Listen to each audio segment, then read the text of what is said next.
अस्सलाम वालेकुम नाज़रीन इकराम, मैं हूं आपका होस्ट अयाज अहमद।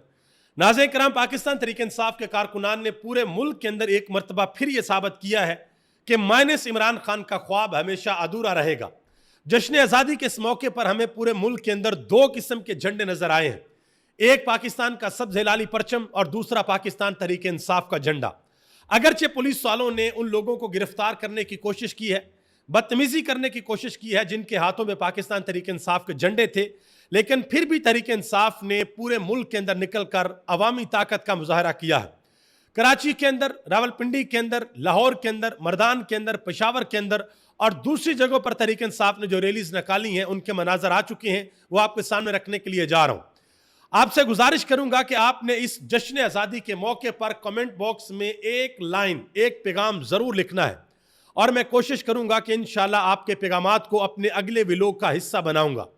और आपसे यह भी गुजारिश करूंगा कि वीडियो को लाइक करके चैनल को सब्सक्राइब कर लें ताकि इंफॉर्मेशन का सिलसिला हमेशा आप लोगों तक पहुंचता रहे। नाज़रीन किराम, इस जश्न आज़ादी के मौके पर हमें तहरीक इंसाफ का झंडा भी नजर आया, पाकिस्तान का झंडा भी नजर आया, लेकिन हैरान कुन तौर पर जो हुकूमती जमातें हैं, पाकिस्तान मुस्लिम लीग नून और पाकिस्तान पीपल्स पार्टी, उनके झंडे हमें सड़कों के ऊपर नजर नहीं आए। अब इसकी दो वजह हो सकती हैं। पहली वजह इमरान खान का डर और खौफ है। यह खौफ है कि इमरान खान की मकबूलियत बहुत ज्यादा है, उसके मुकाबले में हम अपने लोगों को बाहर नहीं निकाल सकते। और दूसरी वजह यह है कि नून लीग और पीपल्स पार्टी इस बात को अंडरस्टैंड कर चुके हैं कि हमारी जड़ें अब आवाम के अंदर बिल्कुल खोखली हो चुकी हैं, हमारी कॉल के ऊपर लोग बाहर नहीं निकलेंगे। हालांकि मुल्क के अंदर कोई भी इवेंट हो, कोई भी दिन हो, तो यह बड़ी अच्छी चीज होती है कि लोग बाहर निकलें, अपने मुल्क के साथ मोहब्बत का इजहार करें और यह भी बताएं कि हमारा तल्लुक किस पार्टी के साथ है। यह एक अच्छी चीज होती है, यह बुरी चीज नहीं होती। अब आगे आ जाए, जो पाकिस्तान तहरीक इंसाफ ने इस जश्न आज़ादी के मौके के ऊपर इमरान खान की कॉल पर बाहर निकलकर जो हकीकी आज़ादी के लिए आवाज़ बुलंद की है और जो जश्न आज़ादी को सेलिब्रेट किया है, वो आपके सामने रखने के लिए जा रहा हूं। हुकूमत की तैयारियां पूरी थी कि किसी भी सूरत तहरीक इंसाफ के लोगों को बाहर नहीं निकलने देना, किसी के हाथ में तहरीक इंसाफ का झंडा नहीं होना चाहिए, अगर किसी के हाथ में होगा तो उनको गिरफ्तार किया जाएगा। और फैमिलीज के साथ बाकायदा तौर पर बदतमीजी भी की गई। पहले तो वो वीडियो मैं आपके सामने रख देता हूं।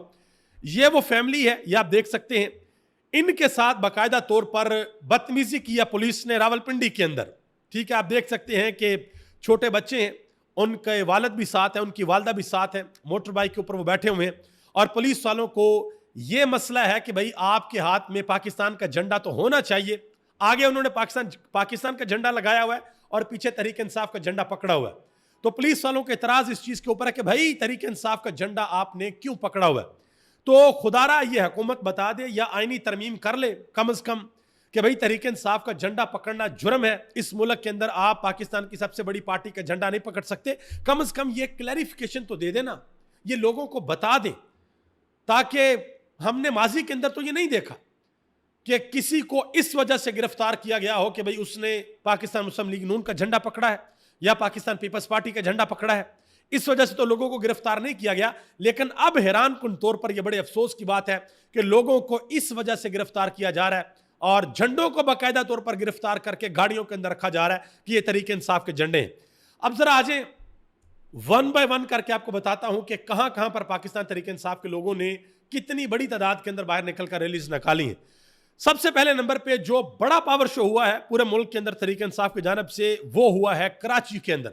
तो ये आप देख सकते हैं, ये मनाजर कराची के मनाजर हैं। हलीम आदल शेख की क़यादत में, तहरीक इंसाफ की दीगर क़यादत में ये अवामी पावर, ये एक बड़ा शो कराची के अंदर किया गया है और बड़ी कोशिश की गई है कराची की तरह सिंध हुकूमत की जानिब से कि ना हो, लेकिन बड़ी तादाद के अंदर लोग जब बाहर निकलते हैं तो लोगों को रोकना मुश्किल ही नहीं, नामुमकिन होता है।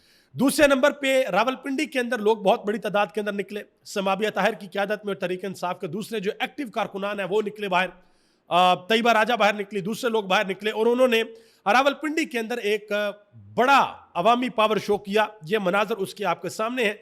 इसके अलावा मैं आपको दिखा दूं कि लाहौर की जो सूरत हाल है, लाहौर में पहले तो तहरीक इंसाफ एहतजाज की कॉल देती थी लिबर्टी चौक की कि आप लिबर्टी चौक आए। मैं कल रात को लिबर्टी चौक पर वहां पर मौजूद भी था, बड़ी तादाद के अंदर लोग वहां पर मौजूद थे और पंजाब हुकूमत की जानिब से बाकायदा तौर पर वहां पर एक शो भी किया गया।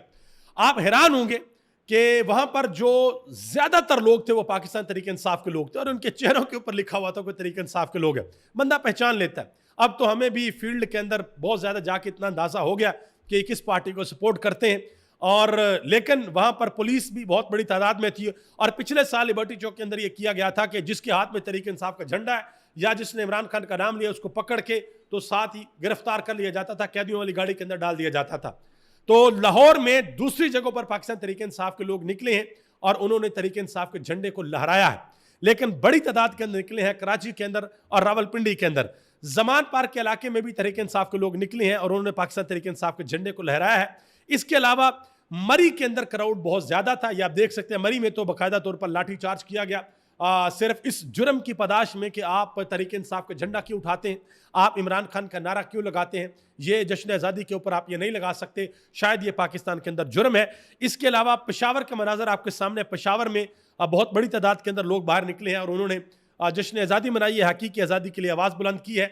ननकाना साहब से एक वीडियो आई है, वहाँ पर देखा जा रहा है कि हुकूमत ने एक प्रोग्राम अरेंज किया हुआ था और नौजवानों ने वहां पर इमरान खान जिंदाबाद के नारे लगाए और पुलिस ने बाकायदा तौर पर उनको धमकाया कि भाई चुप करके बैठ जाओ वरना आपको गिरफ्तार कर लेंगे।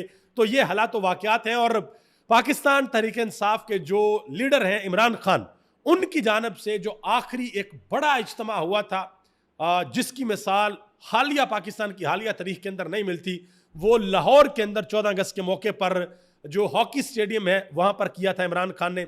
जिस साल इमरान खान गिरफ्तार हुए थे 5 अगस्त को, उससे पिछले साल ये इमरान खान ने एक बड़ा अवामी पावर शो किया था और उसकी मिसाल पाकिस्तान में आज तक नहीं मिलती। इसके अलावा ये जरा देखें, एक तस्वीर आपके सामने रखता हूँ। ये छोटा सा बच्चा है और जाहिर बात है इस बच्चे के जो वालिदैन हैं उन्होंने पाकिस्तान तहरीक इंसाफ का झंडा पहनाया है। देखिए, एक चीज को ना अंडरस्टैंड करने की जरूरत है, वो एक ना मिसाल दी जाती है।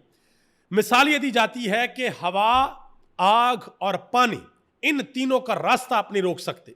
अगर आप इनके सामने बंद बांधने की कोशिश करेंगे ना तो ये वो जितने भी बंद आप लगाएंगे उनको चीर फाड़ के निकल जाएंगे। बिल्कुल इसी तरह आप कभी भी अवामी राय को दबा नहीं सकते, जो मर्जी हो जाए। आप लोगों के ऊपर पाबंदियां लगाएंगे, लोग ये काम करते हैं, लोग छोटे छोटे बच्चों को लेकर आए हुए हैं, अपनी फैमिलीज को लेकर आए हुए हैं कि लो भाई करो हमें गिरफ्तार। और यकीन करें कि मैंने तस्वीर में रात को भी आपको बताया था, मुझे बड़ी तकलीफ हुई कि एक बंदे को इस वजह से गिरफ्तार किया गया कि भाई आपने इमरान खान की शर्टें क्यों लगाई हुई हैं बेचने के लिए, तहरीक इंसाफ के झंडे बेचने के लिए क्यों लगाए हुए हैं। पूरी दुनिया का ये असूल है कि जो ताजर होता है, जो बिजनेसमैन होता है, वो अपनी दुकान के अंदर वही माल रखता है जो बिकता है भाई, जो नहीं बिकता वो नहीं रखता। और एक वीडियो सोशल मीडिया के ऊपर वायरल अभी भी हो रही है जिसमें वो झंडे बेचने वाला बंदा कह रहा है कि भाई लोग आ रहे हैं, वो कह रहे हैं तहरीक इंसाफ का झंडा दो हमें। तो ये जरा सोचे ना थोड़ा सा कि लोग तहरीक इंसाफ का झंडा क्यों मांगते हैं, क्योंकि आपने उनको दबाया, दीवार के साथ लगाने की कोशिश की है। और जितना आप दीवार के साथ लगाने की कोशिश कर रहे हैं, लोग उतने जोर के साथ तहरीक इंसाफ के साथ खड़े हैं, इमरान खान के साथ खड़े हैं। और जिस जगह पे ये इस भाई की दुकान थी उसकी सीसीटीवी फुटेज भी आ गई है कि किस तरीके से पुलिस वालों ने जाकर उनको गिरफ्तार किया। तो ये जो काम किया गया ना कि एक बंदे को पकड़ा गया कि आपने इमरान खान की शर्ट्स क्यों बेची हैं, ये मेरा ख्याल से ये नहीं होना चाहिए। कल को अगर नून लीग या पीपल्स पार्टी के ऊपर ऐसा वक्त आ जाता है कि ये अपने असूलों के ऊपर खड़े हो जाते हैं और इनकी मकबूलियत बढ़ जाती है और फिर लोगों को गिरफ्तार किया जाता है, हम तब भी मजम्मत करेंगे। ठीक है। बहरहाल जुबैर अली खान न्याजी ने इसके ऊपर कहा, जुबैर खान न्याजी, उन्होंने कहा कि बड़े बड़े बुज़दिल देखे पर दौरे हाजिर के फ़िरौन जितना बुज़दिल नहीं देखा। ठीक है।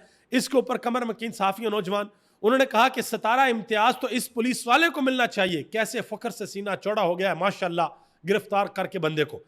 सनम जवेद खान ने कहा कि पाकिस्तान तहरीक इंसाफ ना हो तो इस मुल्क में सिर्फ भेड़ बकरियां रह जाएं, जहां मर्जी इनको हाँक लो। उन्होंने कहा कि हमने अकल, शऊर, पसंद और मर्जी को जिंदा रखा हुआ है, मुजाहमत जिंदाबाद। अब आ जाएं जी डॉक्टर आरफ अलवी और पाकिस्तान के साबिक सदर, उनकी जानब से जश्न आज़ादी के मौके पर एक अहम तरीन पैगाम जारी किया गया है, जरा गौर से इसको सुनिएगा। उन्होंने कहा कि जश्न आज़ादी मुबारक मेरे प्यारे हमवतनों। उन्होंने कहा कि कैदी नंबर 804 को भी ये दिन मुबारक हो। हमारा लीडर कायद आज़म मोहम्मद अली जिन्ना के बाद सबसे अजीम कायद है, आज भी दो कौमी नजरिए की जंग लड़ रहा है। ए वतन के बासियों, तुम पूछोगे कि ये कौन सी जंग है, सुनो। उन्होंने कहा कि सुनो, पाकिस्तान आज भी दो कौमों में तकसीम है। एक कौम गासिबों की, लटेरों की, इक्तदार पर कब्जा करने वालों की झूठ, जुल्म और कत्ल करने वालों की है, और दूसरी कौम गरीबों की, मुफलसों की, भूखों की, 9 मई के असीरों की, तंग दस्ती से तंग तरीके वतन की, बेरोजगारों की, रोटी कपड़ा और छत से महरूम लोगों की। उन्होंने कहा कि मेरे हम वतनों, हकीकी आज़ादी का ख्वाब सिर्फ इमरान खान पूरा करेगा। पुरअमन जदोजहद जारी रखो। अल्लाह की नुसरत मेरे नबी सल्लल्लाहु अलैहि वसल्लम के सदके हमारे साथ है। वो दिन दूर नहीं जब तुम सचमुच आज़ाद होगे। ये पैगाम जारी किया गया है डॉक्टर आरफ अलवी की जानिब से। और हुकूमती सतह पर भी मुख्तलिफ तकरीबात का इनेकाद किया गया। इस्लामाबाद के अंदर जो इस्लामाबाद हाई कोर्ट के चीफ जस्टिस है डोगर साहब, वो आए, उन्होंने बड़ी बात भी की माशाल्लाह, क्योंकि उनके ऊपर नवाज़शात भी बड़ी हुई हैं। कहाँ से लाहौर हाई कोर्ट में 15वें 16वें नंबर से उठाकर इस्लामाबाद हाई कोर्ट का चीफ जस्टिस बना दिया है। तो लेकिन उनके साथ सिर्फ 2 जज खड़े हुए, बाकी हाई कोर्ट के जजेस नहीं आए।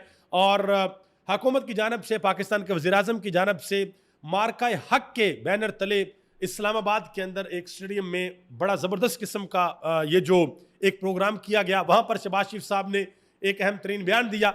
उन्होंने कहा कि पाकिस्तान में सबको एहतजाज का हक है लेकिन गिराओ जलाओ का नहीं, सियासत का हक है लेकिन रियासत के खिलाफ बगावत का नहीं। बिल्कुल ठीक बात है जी। कल रात को जिन लोगों ने तहरीक इंसाफ के झंडे पकड़े हुए थे, उन्होंने कौन सा गिराओ जलाओ किया था? कौन सी वो रियासत के खिलाफ बगावत कर रहे थे? वो एहतजाज भी नहीं कर रहे थे, वो सिर्फ बाहर निकले हुए थे अपनी आवाज को बुलंद करने के लिए। लेकिन फिर भी आपकी पुलिस ने लोगों को गिरफ्तार किया, तहरीक इंसाफ के झंडों को गिरफ्तार किया, मुकदमात दर्ज किए, फैमिलीज के साथ बदतमीजी की। ये ऑन रिकॉर्ड है, ये कोई कहानियां नहीं है। मजीद उन्होंने कहा कि मुझे कहने दीजिए, field marshal general Syed Asim Munir कौम का वो अजीम बेटा है जिसकी भारत के खिलाफ जुर्रतमंदाना और दानिशमंदाना हिकमत अमली का एतराफ़ दोस्त और दुश्मन सब करते हैं। मजीद कहा शहबाज शरीफ साहब ने कि field marshal general Asim Munir का अमेरिका के साथ तजारत और टैरिफ के मादे पर कलीदी किरदार है। बहुत अच्छी बात है, लेकिन हैरान कुन तौर पर जो अफसोस होता है वो ये है कि भाई आप क्या कर रहे हैं? 40 साल का आपका तजर्बा है, आप क्या कर रहे हैं? वो मुल्क के अंदर मईशत की बात हो तो फिर भी आप कहते हैं कि सब कुछ फील्ड मार्शल कर रहे हैं, मुल्क के बाहर की बात हो फिर भी आप कहते हैं कि सब कुछ फील्ड मार्शल कर रहे हैं। ये बताएं कि आप क्या कर रहे हैं?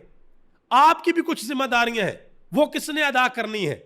आपके वजीर मशीर जो बड़े बड़े प्रोटोकॉल के अंदर घूमते हैं, उन्होंने क्या करना है? वो भी जरा थोड़ा सा बराह करम बता दें।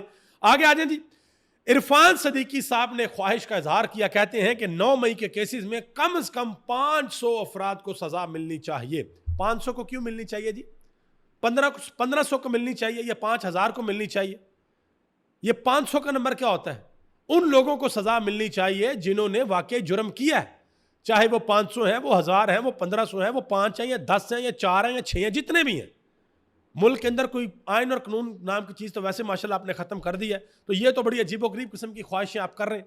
तो इसके ऊपर अलीना शगरी ने जवाब दिया। उन्होंने कहा कि एतजाज़ अहसन साहब से सवाल हुआ कि इमरान खान ने ऐसा क्या किया है कि पूरा निज़ाम उसके खिलाफ हो गया है। तो एतजाज़ साहब ने जवाब दिया कि इमरान खान का सबसे बड़ा गुनाह यह है कि उसके वोट बहुत ज़्यादा हैं। और यहाँ पर भी ये जो कह रहे हैं ना, ये भी मसला 500 लोगों का नहीं है, ये मसला बहुत ज़्यादा लोगों का है। आप गिनती करें तो आपके होश उड़ जाएं कि कितने लोगों का मसला है। आगे आ जाए जी। सीनियर कोर्ट रिपोर्टर हसनात मलक साहब, उन्होंने एक बड़ी अहम बात की है। उन्होंने कहा कि याया अफरीदी मुल्क के चीफ जस्टिस हैं, उन्होंने समात के दौरान सलमान सफदर को, जब इमरान खान की जमानतों का केस सुप्रीम कोर्ट के अंदर गया था तब की बात हो रही है, उन्होंने कहा कि चीफ जस्टिस ने समात के दौरान सलमान सफदर को बात ही नहीं करने दी और कहा कि हम केस के मेरिट पर नहीं जाएंगे। उन्होंने कहा कि क्यों नहीं जाएंगे मेरिट के ऊपर? यह कैसा इंसाफ होगा कि टेक्निकल बुनियाद पर शायद जमानत दे भी दी जाए लेकिन मेरिट को डिस्कस ना किया जाए। उन्होंने कहा कि अगर कोई जज किसी केस को डैमेज कर दे तो उसको ठीक कौन करेगा? यह बड़ी इंपॉर्टेंट बात है। आखिर में जी एक बड़ी अहम तरीन बात है बाजोड़ के हवाले से। अली अमीन गंडापुर के जो भाई हैं फैसल अमीन गंडा पर, उन्होंने एक बहुत बड़ा इंकशाफ किया शिफा यूसुफजई के शो में। उन्होंने कहा कि इस वक्त हालात वाक़यात ये हैं कि उस इलाके में बाजोड़ के अंदर 20 लोग रात के अंधेरे में आपके घर आते हैं, दरवाज़ा खटखटाते हैं और आपको कहते हैं कि चलो भाई हम ज़रा 20 लोग आए हैं, ज़रा हमारी मेहमान नवाजी करो, अपने घर की ख़वातीन को उठाओ हमारे लिए, और वो खाने पाने का इंतज़ाम करें, ना बनाए हमारे लिए कुछ खाने के लिए। तो वो कहते हैं कि जी वो बेचारे मरे क्या ना करें, वो करते हैं। फिर बंदूक की नोक पे तो खैर कुछ भी करवाया जा सकता है। कहते हैं कि सुबह होती है तो सिक्योरिटी इदारे उसी घर के दरवाजे पे पहुंच जाते हैं कि हाँ भाई आपने दहशतगर्दों को रात को पनाह दी। उन्होंने कहा कि ये हालात वाक़यात इस वक्त चल रहे हैं। ठीक है जी, ये उन्होंने बहुत बड़ा इंकशाफ किया है। दूसरी तरफ जो कामरान टसोरी साहब है सिंध के गवर्नर, उन्होंने एक बहुत बड़ा इशारा दे दिया। उन्होंने कहा जी भाई वापस आ रहे हैं तुम्हारे भाई। उन्होंने कहा कि जो कराची ठीक करेंगे, क्या पुरानी एमकेएम वापस चाहिए, ये उन्होंने एक तकरीब के अंदर आवाम से सवाल किया है। तो देखते हैं जी, वैसे तो अल्ताफ हुसैन ने एमकेएम को ख़त्म करने का ऐलान कर दिया, देखते हैं कब आने वाले वक्त में क्या होता है। अभी तक इतना ही। आप सबका बहुत बहुत शुक्रिया। पाकिस्तान जिंदाबाद, पाकिस्तान के करोड़ों अवाम पाइंदाबाद।